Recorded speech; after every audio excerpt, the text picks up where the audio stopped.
সাইজির একতারা, ওদিকে অডিটোরিয়ামে তার গানগুলো চলছে। এটা হচ্ছে সেই হুকা, মানে লালন শাহ যা যা জিনিসপত্র মানে সে যেগুলো ব্যবহার করত তার সমস্ত মানে স্মৃতি নিয়ে এগুলো সব গড়া।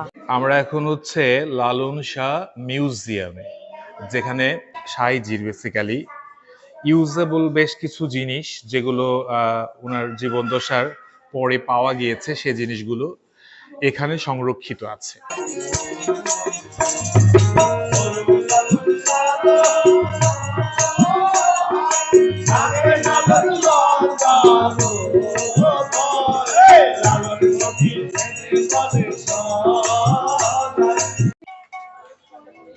দূরে এদিকে এদিকে কাছে এদিকে। আচ্ছা ঠিক আছে।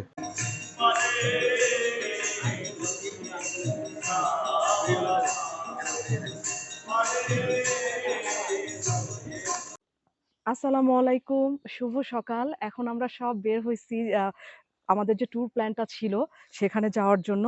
আমাদের বাড়ি হচ্ছে পাংশা থানায়, পাংশা থেকে কুমারখালী খুবই কাছে। তো আমরা দুইটা ঐতিহাসিক স্থানে যাচ্ছি, মানে ট্যুরিস্ট প্লেসে এখানকার। সেটা হচ্ছে কুষ্টিয়া শিলাইদা, রবি ঠাকুরের বাড়ি দেখবো, এবং তারপরে যাব হচ্ছে লালন শাহর মাজার দেখতে। আমি এখানকার মেয়ে, কিন্তু আমি কখনো ওই দুইটা জায়গায় এখনো যাওয়া হয়ে ওঠেনি। তাই এবার সবাই মিলে প্ল্যান করছি যে যেহেতু বাসার সবাই আছে, একসাথে সবাই মিলে যেয়ে ঘুরে আসবো। তো মাত্র রওনা হলাম, এখন গাড়িতে উঠবো।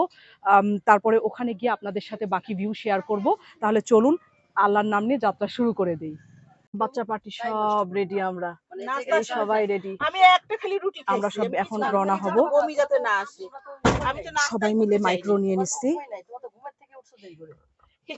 এই যে আর একজন নায়ক বসে আছে।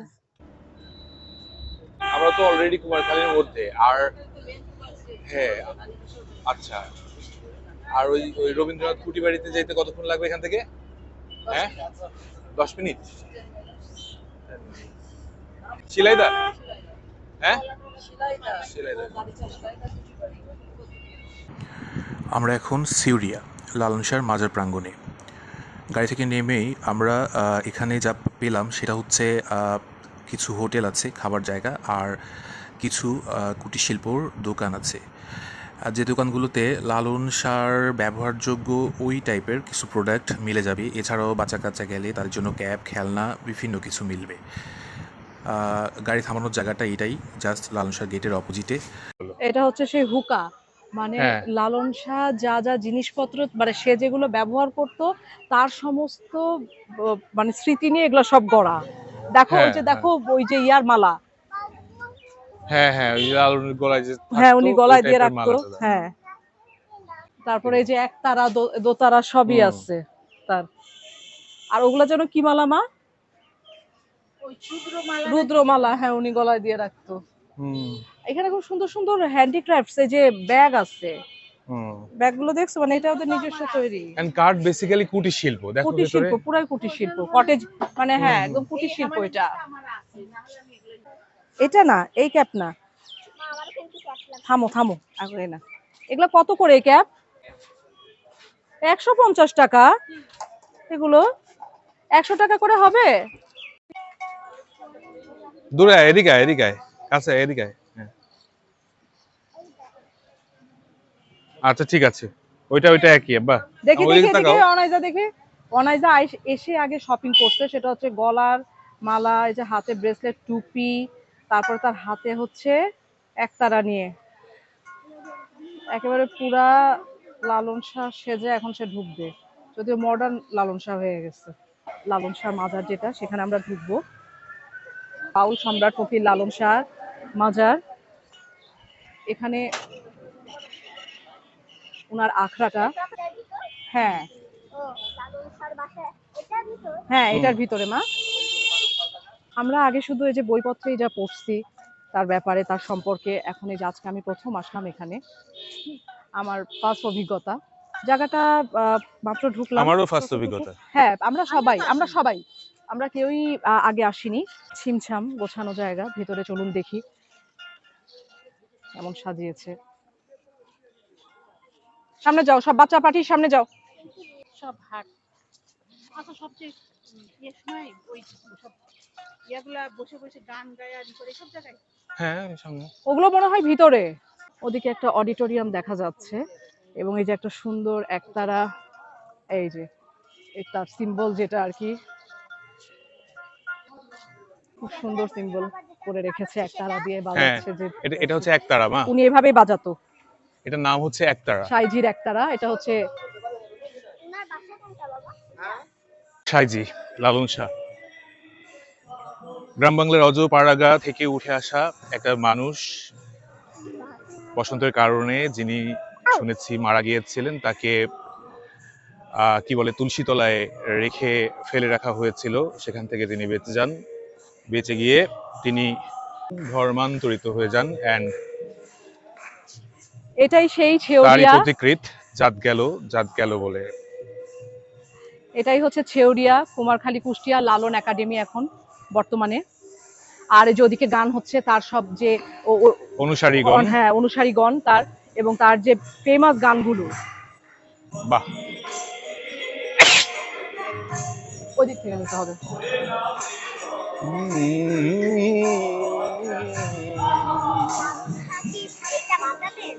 এটাই তোদের, ওই যে দেখো না, এটাই তো ওনাদের ইয়া।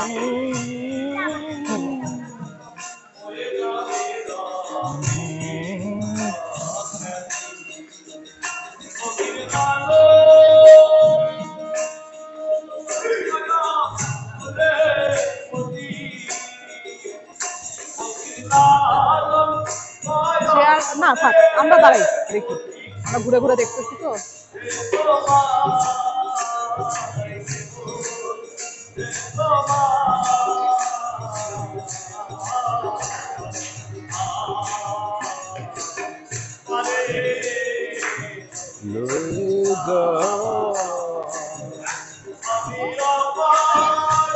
হ্যাঁ হ্যাঁ, ওই যে ওরকম যেরকম, ওই যে দেখো না তুমি, ওই যে ছবিটা দেখতেছো না, যে ওইরকম, ওটাই উনি তো, ওরকমই ছিল উনি, ওইটাই তো তার ছবি।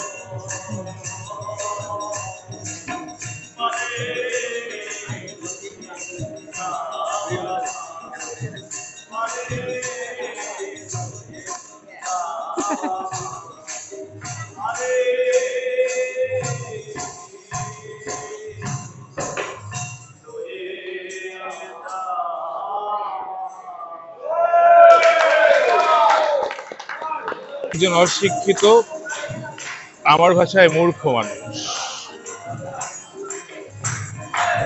আমরা আজকে শিক্ষা শিক্ষিত নিয়ে কত প্ল্যান, কত কথা বলি, কিন্তু তিনি নিজে একজন বিশ্ববিদ্যালয়, সব সাবজেক্টের কোনো নাচছে মা, কর্ণধার, বিশ্ববিদ্যালয়ের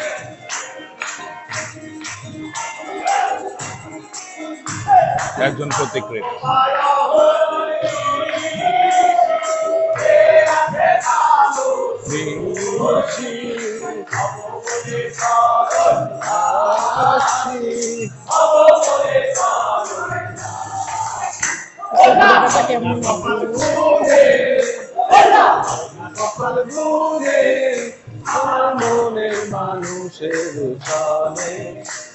একটু নাচো নাচো, একটু নাচো নাচো তোমরাও।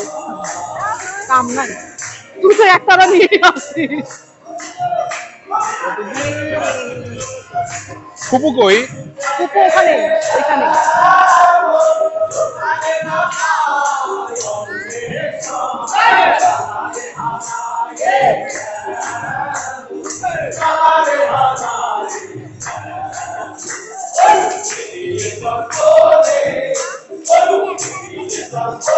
লালন শাহ।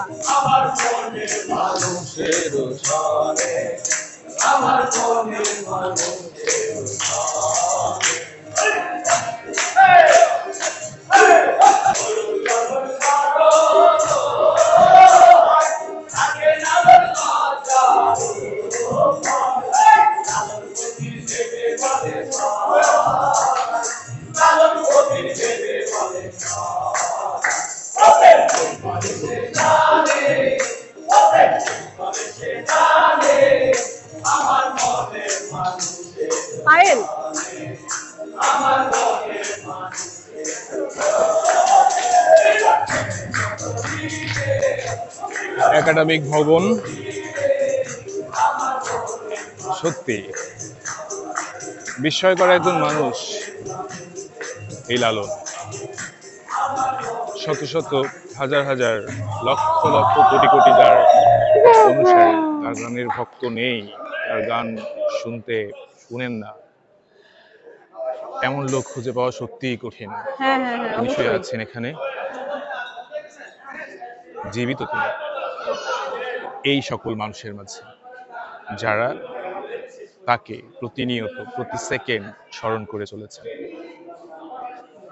আচ্ছা আচ্ছা, তিনি যে বসেন, রেডি ধর্মান্তরিত করেন। একজন মানুষ, এগুলো হয়ে গেছে। কোন ধর্মে বিশ্বাসী তিনি ছিলেন না, কিন্তু দেখেন এখানে পর্যটন উদ্যোক্তা মানচিত্র কুমারখালী কুষ্টিয়া উদ্বোধন করেন মুসলমান, পরিকল্পনা বাবা কই গেল? বাস্তবায়নে একজন হিন্দু, সব বাবা কই গেল? মিলে সব ধর্মের ব্যাপার স্যাপার কিন্তু এখানে চলে আসছে। তার মানে সব ধর্মেই তার লাগামহীন বিচরণ, সব ধর্মে তার লাগামহীন বিচরণ, ধর্মের ঊর্ধ্বে। উমাই যা তুমি।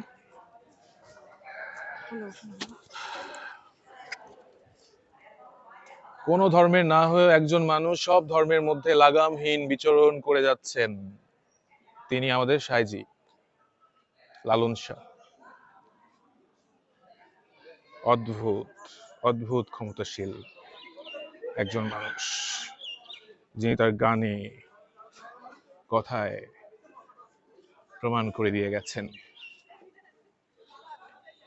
সবার উপরে মানুষ সত্য, তাহার উপরে নাই।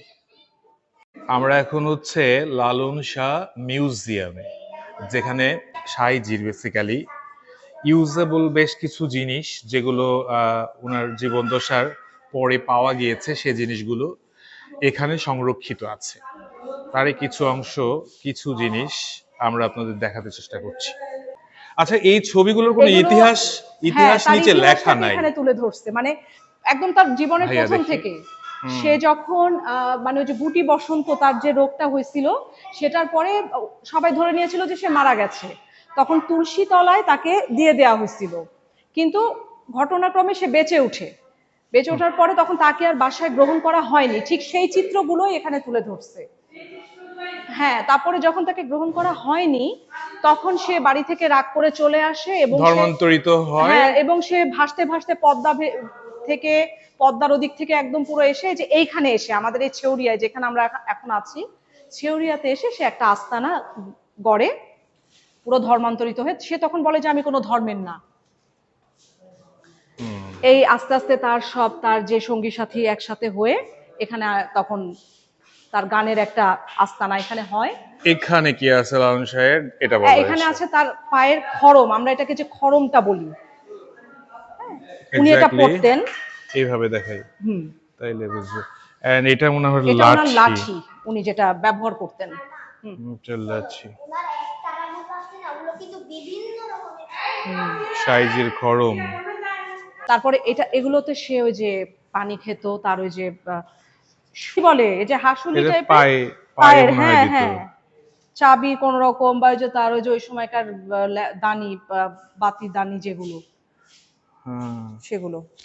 আর এখানে পুরোটাই তার জীবনটা বর্ণনা করছে এই ছবিটা দিয়ে, কিভাবে তার শুরু হলো এবং সে লাস্টলি কি করলো। হ্যাঁ,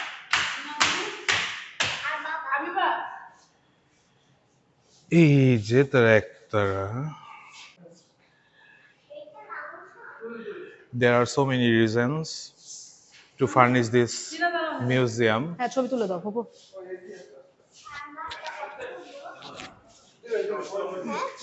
ফুপু কই, লালন ফুপু কই? ও আচ্ছা আচ্ছা, উনি যে একটা একটা বাজার হ্যাঁ হ্যাঁ। বিভিন্ন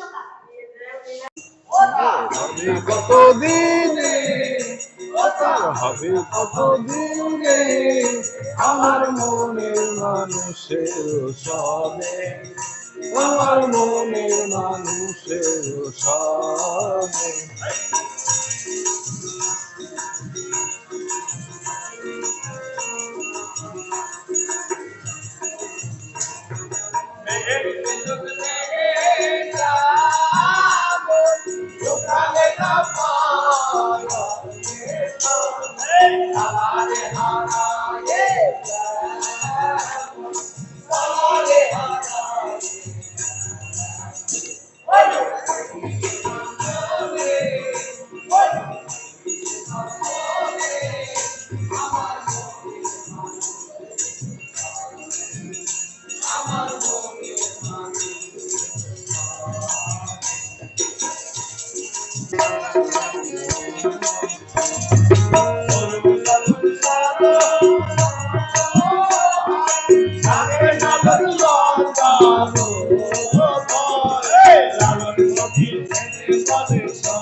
সাইজির একতারা,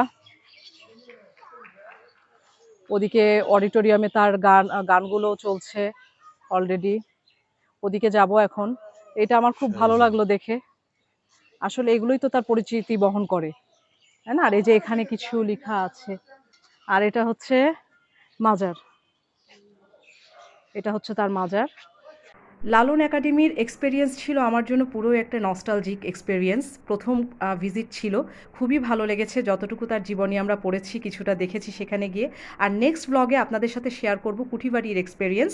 তো সেই পর্যন্ত সবাই ভালো থাকবেন, সুস্থ থাকবেন। আর ভিডিওটা ভালো লাগলে লাইক, কমেন্ট, শেয়ার দিয়ে পাশে থাকবেন। আল্লাহ হাফেজ। Thanks for watching.